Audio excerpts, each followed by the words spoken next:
सदगुरु कबीर बीजक ज्ञान 34 साखी 21। पपा पाप करे सब कोई, पाप के करे धर्म नहीं होई। पपा कहे सुनऊ रे भाई, हमरे से इन किछो न भाई। सदगुरु कबीर इस साखी के द्वारा जो पाप प्रपंच है उसको समझाना चाहते हैं।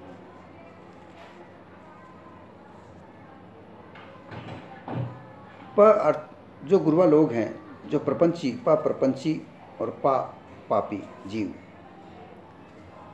एक तरफ तो पापी जीव है जो पाप करता है, और एक तरफ प्रपंची गुरुआ लोग हैं जो प्रपंच रचकर जीव को उलझाते हैं। पंडित ब्राह्मण लोग कहते हैं कि संसार में सब कोई स्वार्थी, प्रपंची, पापी बने हुए हैं। सबने अपने अपने वर्णाश्रम के कर्म धर्म को छोड़ दिया है। जगत के प्रपंच में पढ़कर पाप करे तब कोई सब लोग पापी बने हुए हैं। श्रेष्ठ ब्राह्मण को भोजन दान पुण्य नहीं करते हैं, और क्षत्रिय अपना क्षत्रिय धर्म को भूल जाता है,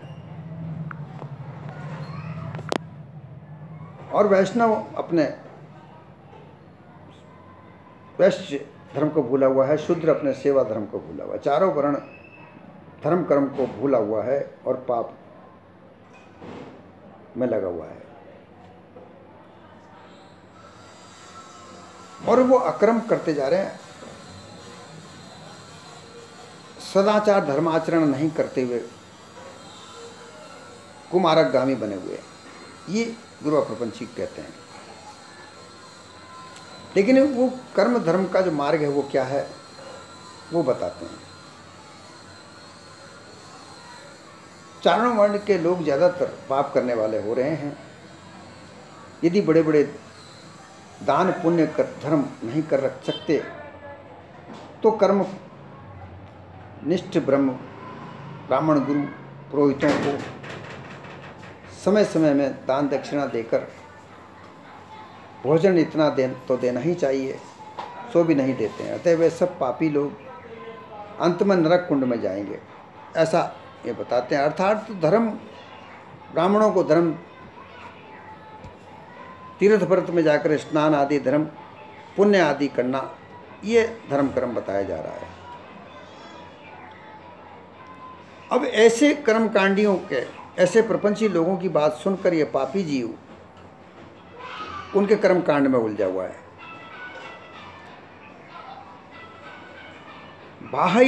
जो बाहर के 4 साधन बताए गए हैं ज्ञान को प्राप्त करने के लिए, मुक्ति को प्राप्त करने के लिए, वो होम, यज्ञ, दान, व्रत, पूजा ये कहे गए हैं। तीर्थ व्रत में जाओ, तीर्थों में जाकर के वहाँ होम यज्ञ करो, दान करो, दक्षिणा दो, ये कर्म बताए गए। ये बाहरी साधन है, इनसे मोक्ष की ओर बढ़ते हैं, मोक्ष प्राप्त होने के साधन है। और आंतरिक साधन जो श्रवण मनन निध्यासन कहे गए हैं, ऐसे कर्मकांडियों को इनको लगाकर ये कर्म धर्म, शास्त्रोक्त वर्णाश्रम धर्म कर्म बताया जाता है, और इसी को सत्य मानते हैं, जबकि इसमें कहीं ज्ञान मार्ग नहीं है। कर्म, उपासना और योग कांड में अज्ञानता भरा पड़ी है। कर्मकांड ये प्रपंची लोगों ने रचाया हुआ है, जिसमें विभिन्न प्रकार के देवी देवताओं की पूजा, तीर्थों में जाकर उन तीर्थों की मान्यताओं के अनुसार वहाँ दान, दक्षिणा, स्नान इत्यादि करने की मान्यता, विभिन्न प्रकार के देवी देवताओं के आगे दान, बलि चढ़ाना, विभिन्न प्रकार के पशुओं की बलि देना, फिर उनका भोज्य पदार्थ बनाकर ग्रहण करना, पुजारियों को विभिन्न प्रकार की दक्षिणाएं देना, ऐसी मान्यता बनाकर प्रपंच में उलझाना। उपासना कांड में विभिन्न प्रकार के देवी देवताओं के विभिन्न प्रकार के अनुष्ठान करना, गीता भागवत का पाठ करवाना, कीर्तन भजन आदि इत्यादि कराना, ध्यान करना, ये कर्मकांड में उलझाकर उनको उलझाया जाता है। वहाँ भी उनको ज्ञान प्राप्त नहीं होता है। योगी लोग अपने योग साधना के अनुसार विभिन्न प्रकार की मुद्राएं लगाकर, विभिन्न प्रकार की क्रियाक्रम करके अपने आप को योग में उलझाते हैं। यहाँ भी ज्ञान नहीं है, यहाँ ज्ञान की प्राप्ति नहीं होती है। सदगुरु कबीर कहते हैं कि ये सब कुछ जो प्रपंची गुरुओं ने और प्रपंच रचकर अपने अपने मत पंथ का निर्माण किया है, इससे जीव का कल्याण कभी नहीं हुआ। और ये जो कहते हैं कि वर्ण आश्रम के आधार पर वो कर्म नहीं करते, लेकिन वर्ण आश्रम में प्रपंच ही है। वर्ण जाति भेद, आश्रमों में विभिन्न प्रकार की मान्यताएं, ये सब काल्पनिकता है, सत्य यथार्थ वहाँ नहीं है। ये गुरुआ प्रपंची कहते हैं कि शास्त्रों के अनुसार उनके विरुद्ध चलना पाप है, और शास्त्रों में जो लिखा हुआ है वो खुद पाप है। किसी देवी देवताओं की उपासना करने, वहाँ बलि चढ़ाना पाप कर्म है। छल कपट से धन कमाना पाप कर्म है। परंतु ऐसे प्रपंचों में उलझाकर इस पापी जीव का पाप धोलना बताया जाता है कि इसका पाप नष्ट हो जाएगा। जहां असत्य है वो सबसे बड़ा पाप है। झूठ बोलना सबसे महापाप होता है, और दया सबसे बड़ा धर्म होता है। पर इन बातों से सबसे अलग मिथ्यावाद में उलझाकर इस जीव के प्रपंच को इतना बढ़ाया कि वो सत्य यथार्थ ज्ञान को प्राप्त कर ही नहीं सकता। रोचकता के आधार पर विभिन्न प्रकार के देवी देवताओं की कहानियां, उनके लिए कीर्तन भजन बनाकर, उनके स्रोत बनाकर, नाम कीर्तन बनाकर, संगीत के साथ उनको सुनाकर लोगों को भ्रम में डाला जाता है। 10 अवतारों की कहानियाँ अलग अलग पुराणों में लिखी गईं, फिर 24 अवतार बता दिए गए, उनकी कहानियाँ लिखी गईं। ये जो महापुरुष थे कभी जीवन में इस धरती पर आए, अपने अपने जीवन काल में उन्होंने जो भी कुछ संसार को रास्ता बताया, उस रास्ते को मरने के बाद में भी आज भी उनकी पूजा की जाती है। मूर्ति बनाकर, तस्वीर बनाकर, सोने चांदी, हीरे मोती, मिट्टी, पीतल, तांबा, इनकी सबकी मूर्तियाँ, 7 प्रकार की धातुओं की मूर्तियाँ बनाना कहा जाता है। और इन मूर्तियों को बनाकर उनकी पूजा के नाम पर धन इकट्ठा किया जाता है। और ऐसा ना करने पर ये कहते हैं, ये प्रपंची जो गुरु हैं वो कहते हैं कि वो जीव पापी कर्मी करता है परंतु धर्म नहीं करता है।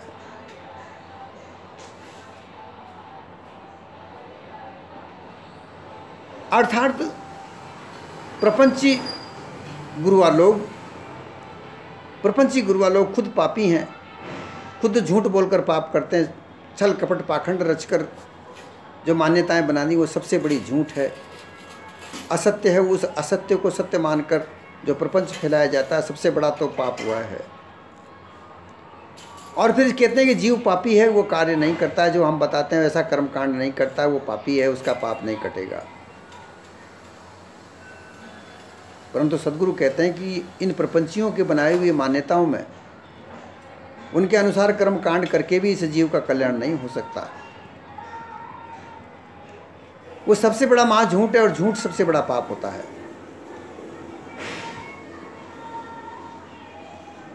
पाप अगर नष्ट करना है तो सर्वप्रथम झूठ का त्याग करे, और धर्म का रास्ता पे अगर चले तो सबसे बड़ा दया धर्म है। कहा जाता है दया धर्म का मूल है, और पाप मूल अभिमान। जो पाप होने का जो मूल है वो अभिमान है।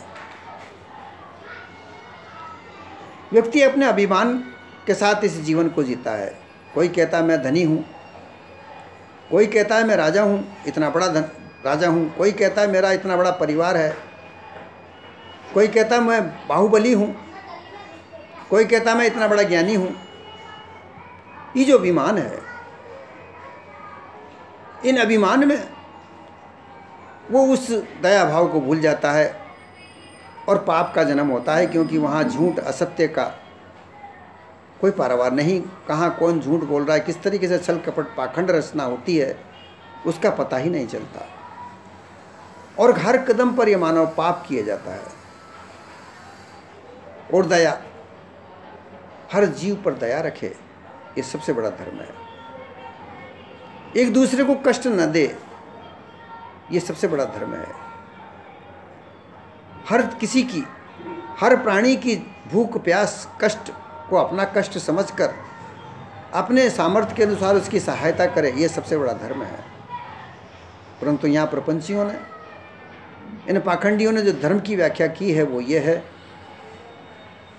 ये सोना चांदी हीरे मोती मिट्टी पत्थर इनकी मूर्तियाँ बनाकर इनके ऊपर तन मन धन न्यौछावर कर दो, ये कर्म है। इस कर्म से, इस छल कपट पाखंड से केवल उन पुजारियों को, केवल उन मौलवियों को, केवल उन सेवादारों को धन प्राप्त होता है। उन्होंने अपनी एक दुकान खोली है, किसी ने मस्जिद बना ली है, किसी ने मंदिर बना लिए हैं, किसी ने तीर्थ बना लिए हैं। वहाँ जा जाकर लोग अपने खून पसीने से कमाया हुआ धन वहाँ चढ़ावे में चढ़ाया जाता है। वहाँ विभिन्न प्रकार का छल है। छल झूठ है, मिथ्या है, सबसे बड़ा पाप है। परंतु उसको कर्म कांड बनाकर, उसको धर्म बनाकर लोगों को उलझाकर सत्य यथार्थ धर्म की ओर प्रवेश नहीं करने देते हैं। और उसमें उलझकर ये व्यक्ति चाहता तो मोक्ष है, मोक्ष प्राप्ति वहाँ होती ही नहीं है। वहाँ तो और, क्योंकि जितने भी देवी देवताओं की पूजा है, जितने भी तीर्थ व्रत में जाने की वहाँ जो पूजा कर्मकांड किए जाते हैं वो सब स्वार्थी हैं। इतने ऊंचाई पर किसी माता की मंदिर बना हुआ है जहाँ पर बड़ी मुश्किल से, बड़े परिश्रम से ऊपर पहुँचा जाता है। वहाँ जाकर वहाँ आराधना प्रार्थना करता है, वो अपने स्वार्थ के लिए करता है, वहाँ बिना स्वार्थ नहीं जाता। ऐसी बड़ी चढ़ाई चढ़कर परेशानी को देखते हुए, भूख प्यास को सहन करते हुए इतनी ऊंची चढ़ाई को चढ़कर उस मंदिर में जाके मत्था टेकने का कारण केवल अपना स्वार्थ है। किसी भी पत्थर की मूर्ति को पूजना स्वार्थ है। बिना स्वार्थ के किसी देवता के पास नहीं जाते। अपने स्वार्थ के लिए किसी संत के पास जाते हैं जो गुफाओं में पड़े हैं, वहाँ भी जाते हैं, उनका दर्शन करते हैं, तो उनसे प्राप्त करने जाते हैं, तो वो भी स्वार्थ है। जहाँ स्वार्थ है वहाँ बंधन है, मोक्ष नहीं है। ये सब स्वार्थी स्वरूप हैं, जिसमें वहाँ के पुजारी, सेवादार, पंडित, ब्राह्मण, मौलवी, मुल्ला, ये सब अपने स्वार्थ से वहाँ बंधे हुए हैं। उनको वहाँ धन का स्वार्थ है, और जो वहाँ धन चढ़ाने जाते हैं उनको अपने स्वार्थ, अपनी जो मांग है, जो वो मांगते हैं उसको पूरा करने के लिए, उनकी जो इच्छा पूर्ति की जो इच्छा है, उसकी पूर्ति का जो स्वार्थ है, वो स्वार्थ उनको वहाँ ले जाता है। अन्यथा क्यों परेशान होकर इतने दूर जाते हो? सदगुरु कबीर ने कहा कि तेरे घट में ही ये सब कुछ है, इसी में सब देवी देवता, मूर्ति, प्रार्थना सब इस घट में ही है। इस घट को छोड़कर पर्वत, कंदराओं, विभिन्न जगहों पर जा जाकर जहाँ पर इतना कष्ट झेलते हैं, वहाँ जाते हो, वो सब तुम्हारे हृदय में ही है, तुम्हारे घट में ही है। और वेदांत में ईश्वर को कण कण में कहा जाता है कि वो कण कण में है। साहिब कबीर हृदय में बताते हैं, वो घट घट में है। काल्पनिकता जहाँ तक है वहाँ तक सदगुरु कबीर कहते हैं कल्पना में कुछ नहीं प्राप्त होता। वहाँ जीव पाप करता है और उसको रास्ते पे चलाने वाले, निर्देश करने वाले लोग पाप कर्म करवाते हैं। वहाँ दया धर्म का कोई मूल नहीं है। हम पापी क्यों हैं? हमसे पाप क्यों होता है? जो सांसारिक जीव है वो पापी क्यों है? क्योंकि झूठ बोलता है। झूठ बड़ा सबसे बड़ा पाप है। वो अपने स्वार्थ के लिए कदम कदम पर झूठ बोलता है। पापी क्यों है? कि वो झूठ बोलता है, पाप कमाता है, इसलिए पापी बोलता है। वो झूठ क्यों बोलता है? कि अपने स्वार्थ के लिए झूठ बोलता है। हर कदम पर उसको स्वार्थ, वह निष्पक्ष रूप से कोई विचार नहीं करता है। वो हर जगह झूठ बोलकर अपना जीवन चलाना चाहता है और उस झूठ से बड़ा पाप कोई नहीं है।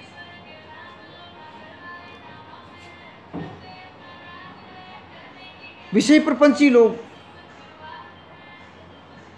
दो खानी जाल और वाणी जाल, दो जाल इस संसार में हैं, विख्यात हैं। वाणी जाल के द्वारा विभिन्न प्रकार की वाणियों का निर्माण करके विभिन्न प्रकार के उपदेश उपासक बनाकर उनको प्रपंच में उलझाते हैं और विभिन्न प्रकार की जो खानी, चार खानी बनाई गई हैं, उन खानियों में उलझाया जाता है। चोरी, हिंसा, व्यभिचार धर्म के नाम से, अधर्म कर चोरी हिंसा है। पक्षपात, खींचातान ये पाखंड है। असत्य वाणी, कल्पना पाखंड का प्रचार, सूक्ष्म अनेक प्रकार के दोष रूप पाप ही सब कोई कर रहे हैं। कारण ये उनका स्वार्थ है। इस स्वार्थ में वो उलझकर केवल धन कमाने का साधन धर्म को बना लिया है। उस धर्म को धन कमाने का साधन बनाकर छल कपट पाखंड के द्वारा जीव को पापी कहकर उसके पाप कर्म को समाप्त करने का जो उद्देश्य बताया जाता है वो छल कपट पाखंडी बताया जाता है। सदगुरु कवि कहते हैं कि जो जहाँ तक कल्पना, काल्पनिक वाणी है, कल्पित वाणी है, उसका अंदर बाहर से परित्याग करो और अपने स्वार्थी जीवन को त्याग करो। जहाँ तक स्वार्थ है वहाँ तक प्रपंच है। बिना स्वार्थ का जीवन अर्थात साधारण जीवन जीना चाहिए। धन कमाने की कोई बुरी बात नहीं है। धन से ही सब कुछ होता है। धन से परिवार चलता है, धन से खाना मिलता है, रोटी मिलती है, धन से विश्राम की प्राप्ति होती है। धन कमाने की कोई बुरी बात नहीं है, परंतु धन छल कपट पाखंड के द्वारा कमाया जाए ये बुरी बात है। जो तुम्हारे पास कला है, जो तुम्हारे पास विद्या है, उस विद्या के आधार लेकर धन कमाना चाहिए और उस धन से जितना धन हमको प्राप्त होता है उसके आधार पर हमारा जीवन यापन करना चाहिए। ज़्यादा से ज़्यादा, अधिक से अधिक धन कमाने का स्वार्थ हमें नहीं पालना चाहिए। ये सबसे बड़ा पाप है, ये सबसे बड़ा अधर्म है। क्योंकि ज़्यादा से ज़्यादा धन कमाने के लिए हमें किसी का छल करना पड़ेगा, किसी को कपट करना पड़ेगा, किसी को मारना पड़ेगा, किसी को काटना पड़ेगा, किसी का बलि देनी पड़ेगी। ये छल कपट पाखंड में ये गुरुआ प्रपंची लोग उलझाकर, इस जीव को उलझाकर सत्य यथार्थ रास्ता नहीं बताते। सद्गुरु कहते हैं कि तुम अपने निज स्वरूप को प्राप्त करके कि इस संसार में जीव सर्वथा चारों वाणियों में, चारों खानियों में उलझा हुआ है। ईश्वर, ब्रह्म, परमात्मा ये सब जीव की मान्यताएं हैं। ये जीव ने ही उत्पन्न की हैं। इनका सबका परित्याग करके अपने आप को जानो। अपने आप को जानकर अपने आप के परिवार को चलाने के लिए धन कमाने का सही सीधा सत्य मार्ग अपनाओ और जितना धन प्राप्त होता है उस धन को प्राप्त करके अपने परिवार को चलाओ। इसमें छल कपट पाखंड, लोभ लालच का त्याग करो।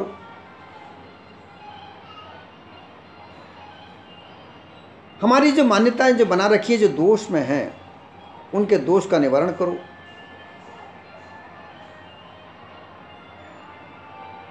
दस प्रकार के दोष कहे जाते हैं। देह का दोष, देह में व्यभिचार, मार काट, बलि देना, किसी का कत्ल कर देना, उसको मार देना, जबरदस्ती किसी स्त्री के साथ अत्याचार करना और चोरी करना, ये तन से होता है, ये अधर्म है। मन में छल कपट पाखंड होता है, इसका परित्याग करे। छल कपट जब तक मन में है, ये अधर्म है। वचन से झूठ बोलना, गाली गलौज करना, प्रताड़ित करना, डांटना फटकारना, ये वचन के जो दोष हैं, ये अधर्म है। इनको त्याग कर सत्य यथार्थ मार्ग पर चलकर सत्य यथार्थ ज्ञान को प्राप्त करने के लिए सत्संग का सहारा लेकर सद्गुरु की शरण में जाए। विषय आसक्ति और अभिमान का त्याग करे। ब्रह्म भूल में साधना के अपनी भूल को मिटाए और कुछ परोपकार करे, कुछ संसार के लिए कुछ कार्य करे और अपने परिवार का भी पालन पोषण करे। कारज या संसार में स्वार्थ परमार्थ दोए, स्वार्थ से बंधन मिले, मुक्ति तो परमार्थ से होए। मुक्ति परमार्थ से होती है, परमार्थ स्वार्थी कार्य नहीं होते हैं। परमार्थी कार्य सबसे बड़ा धर्म है। भूखे प्यासे को पानी खिलाना, प्यासे को पानी पिलाना, भूखे को भोजन करना, असहाय की सहायता करना, ये परोपकारी कार्य हैं। स्वार्थी कार्य केवल अपने परिवार का पालन पोषण करना और उसके लिए धन एकत्रित करना, ये स्वार्थी कार्य है। और फिर धन कमाकर बड़ा परिवार बनाकर उसका अहंकार करना,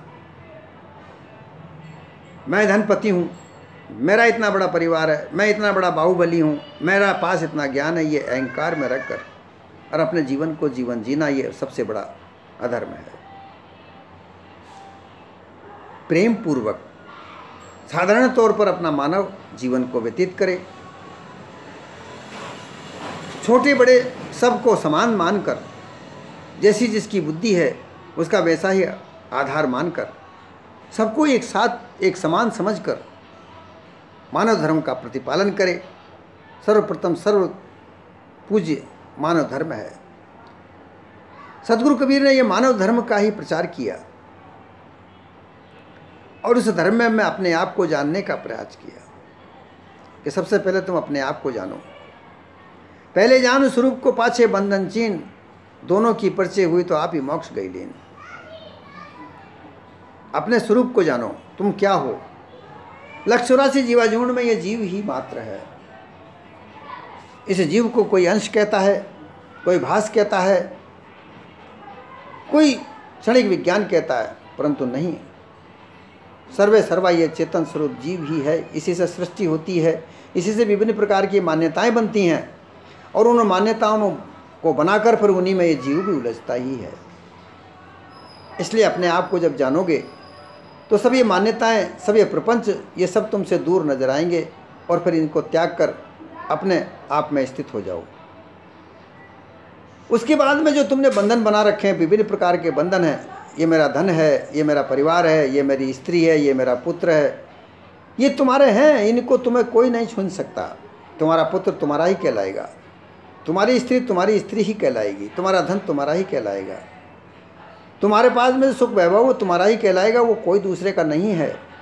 परंतु इसमें लिप्त होना, ये आसक्तियाँ हैं। इन आसक्तियों को त्याग कर और इनको अपना कर्तव्य समझकर अपने जीवन को सरल सीधे तरीके से अपनाकर अहंकार को त्याग कर कर्तव्य का पालन करते हुए सत्य का संग करे, यही सत्संग कहलाती है। गुणीजनों का संग करे जिससे गुण प्राप्त होते हैं। अवगुणों का संग करोगे तो अवगुण प्राप्त होंगे, गुणीजनों का संग करने से गुण प्राप्त होते हैं। सद्गुरु कबीर कहते हैं कि हमेशा सत्संग करके, सत्संग सबसे बड़ा तीर्थ है। गुरुचरण सबसे बड़े तीर्थ हैं। 68 तीर्थ गुरुदेव के चरण में कहे जाते हैं। सत्संग में ज्ञान की गंगा होती है, इसमें नहाने से सब पाप धुल जाते हैं। इसलिए सब प्रपंचों को त्याग कर सत्संग करना चाहिए और उस सत्संग में अपने जीवन का कल्याण करना चाहिए, अर्थात मोक्ष को प्राप्त का रास्ता प्राप्त करना चाहिए। ये छल कपटी पाकट जो पापी निर्देशक बने हुए हैं और पापी जीव बनाते हैं, पाप खुद रचना करते हैं और फिर जीव को पापी बनाते हैं, ऐसे लोगों का संग को त्यागे और जो निष्पक्ष रूप से जीव को निष्कपट रास्ता बताते हैं, राह बनाते हैं, जो निर्देश करते हैं, उनका संग करे। ऐसी स्थिति में ही मोक्ष प्राप्त हो सकती है, अपने निज स्वरूप की प्राप्ति हो सकती है। और इसी सिद्धांत को सद्गुरु कबीर ने पारख कहा, अर्थात जानकार ज्ञानकार सभी वस्तुओं का जानना, जानकर उसको समझना परखना, ये पारख ही होता है। सत्य क्या है असत्य क्या है इसको जानना, ये पारख ही होता है। फिर उस सत्य असत्य को जानकर सत्य को धारण करना, उस पर अडिग हो जाना, ये पारख होता है। इच्छाओं को रोककर, विभिन्न प्रकार की इच्छाओं को न जन्म देकर, क्योंकि जो इच्छाएं जन्म होता है उनको मरना है, यही जन्म मरण है। और विभिन्न प्रकार के विचारों में जाना आना है, उनको विभिन्न प्रकार के विचारों को करते रहना, उनमें घुले हुए रहना, ये आवागमन है। इन सब को त्यागना, नए नए विचारों की सृष्टि नहीं करना। जो स्वाभाविक रूप से तुम्हारा कर्तव्य बना हुआ है, जो तुम्हारा कर्तव्य है, उसको पालन करते रहना, परंतु उसमें अपने आप को बांध के नहीं रखना, उसमें लिप्त नहीं रखना। जो तुम्हारा कर्तव्य स्वाभाविक रूप से करते रहना चाहिए और अपने जीवन को कल्याण करते रहना चाहिए। यह सत्य यथार्थ ज्ञान सद्गुरु कबीर का पारक सिद्धांत कहलाता है।